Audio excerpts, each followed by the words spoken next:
Hello, today I got a video for you guys on Mumble. It is a tool used in EVE Online to communicate with your fellow pilots. And I feel like it is something that every pilot should, or a program that every pilot should know how to use. So I'm making a video on it. More specifically, the whisper shout part, but we'll get to that in a bit once we understand what Mumble is and why we use it. So starting off, why Mumble over, say, TeamSpeak or Discord or other servers? The first reason is there's no real limit to the amount of users that you can log into a Mumble server. I'm not sure if there is a limit or if you need a second server once you hit so many pilots, but I have seen a very large number of pilots or a very large number of users on a single Mumble server. There can be a lot.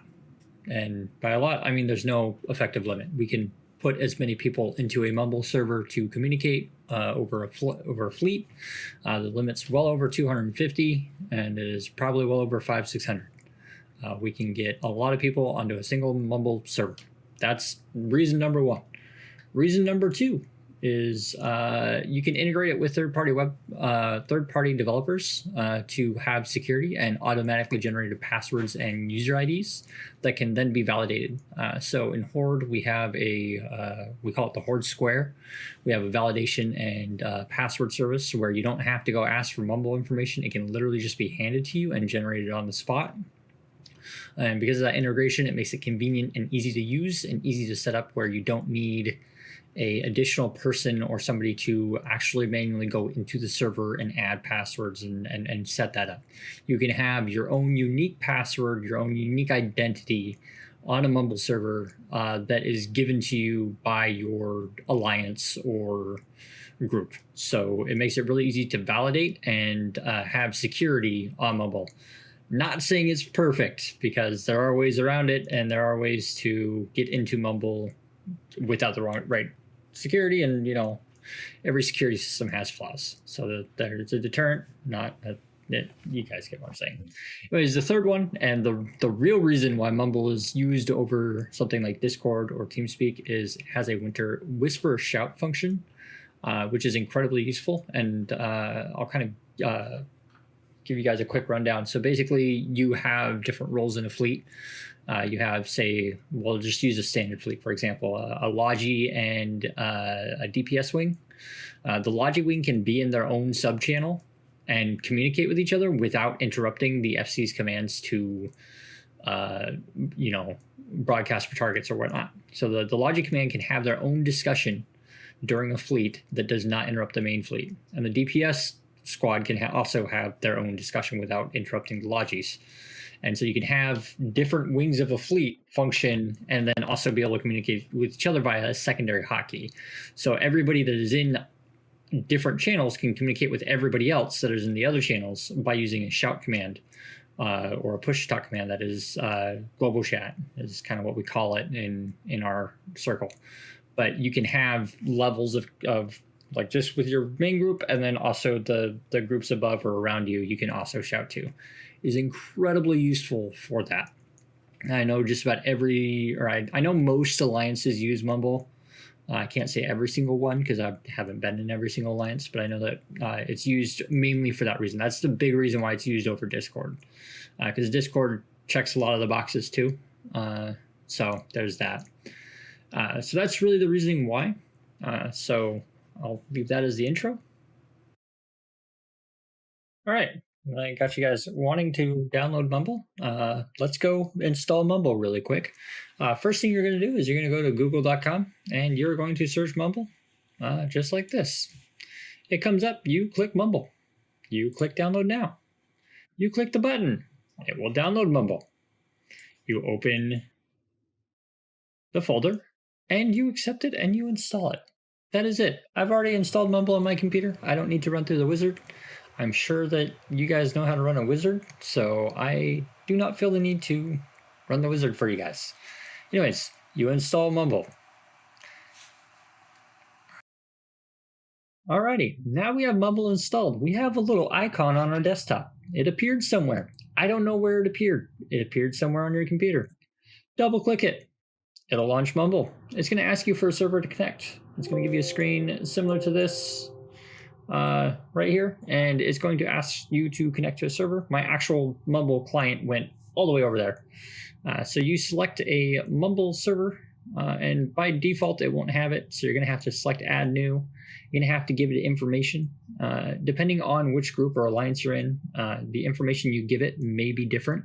Mentioned in the first part is the easy integrations.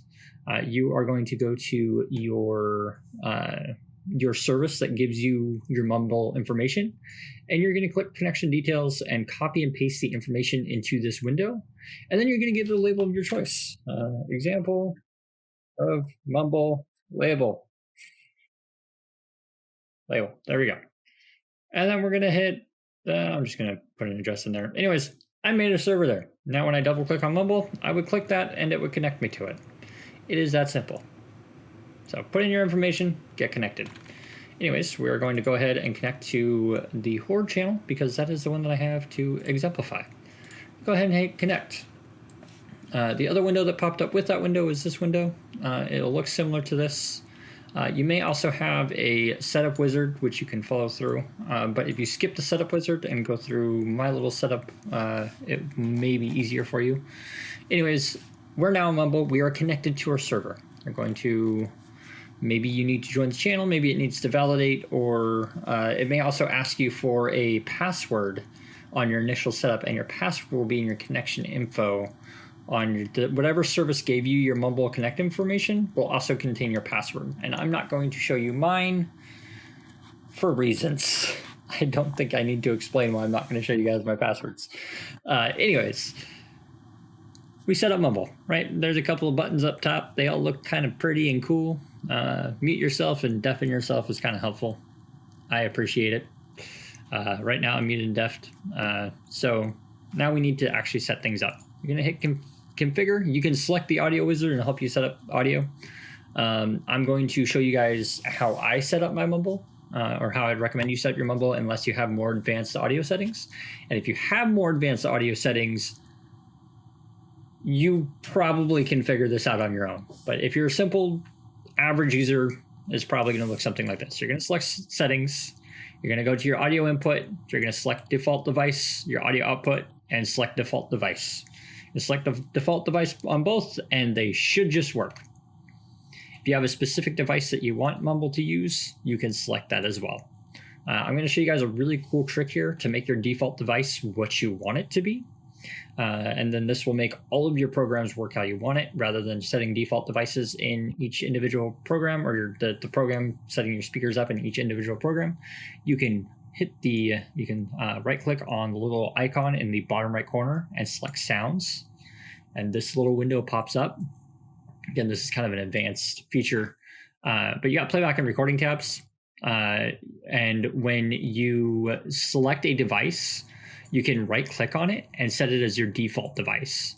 And this one's set as my default device. So anytime that a program asks for a microphone, this device right here, which you can tell I'm speaking through, this device right here is what is automatically selected when default device is the choice. It's really easy to set that up. You can do the same for playback. I believe I have mine set up through Voice Meter Banana, which is kind of interesting because I use multiple channels anyways. I digress. There's a reason for it. But you can set your default speakers to something, or to your headset. I believe I have somewhere in here, I have my Logitech headphones right here.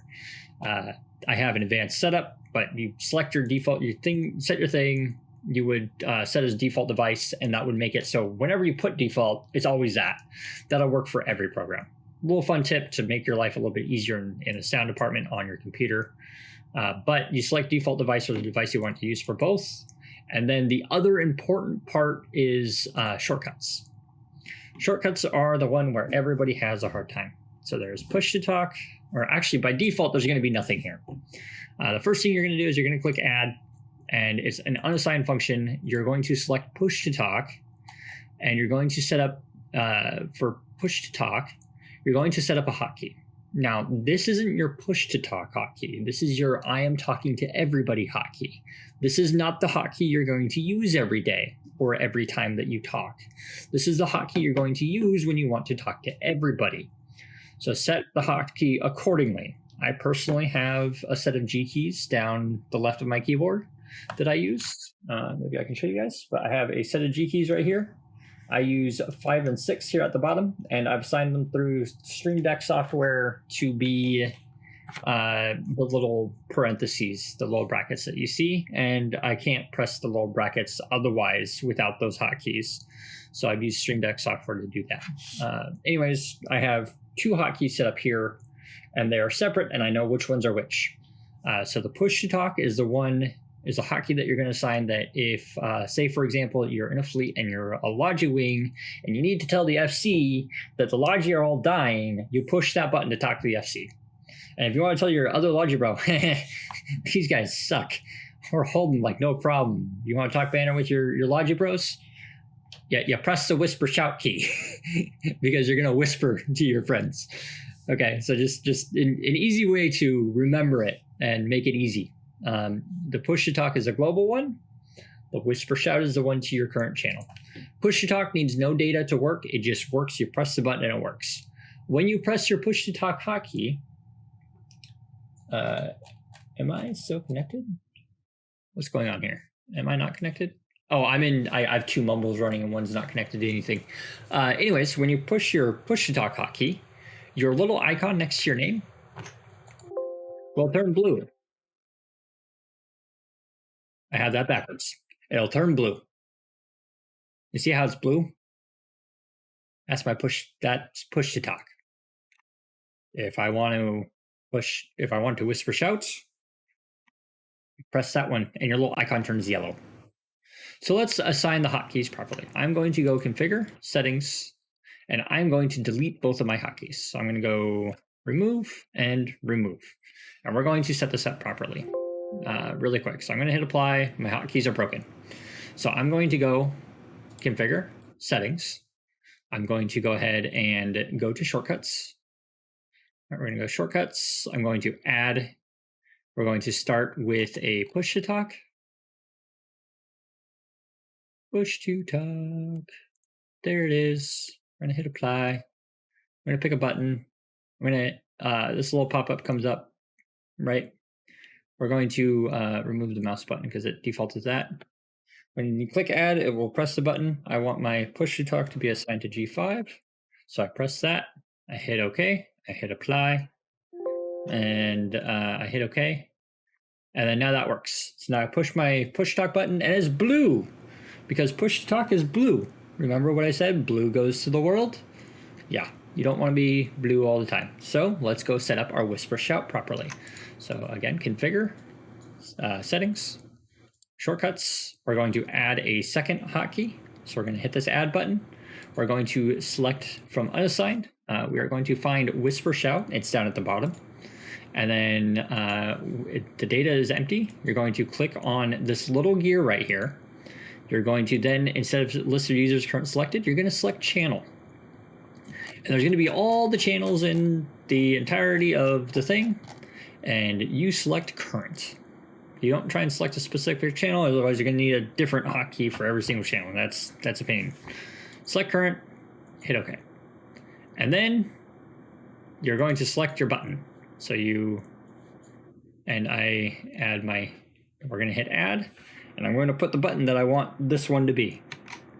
So that button's been pressed. And again, remember it's the little thing on my keyboard because I have a weird setup. And that's it. It's set up properly. So now I should be able to click on this and it appears to not be working correctly. So we're going to set it up again. Server settings. Did my shortcut not save? Oh, I didn't add the second shortcut. So I'm going to add that again.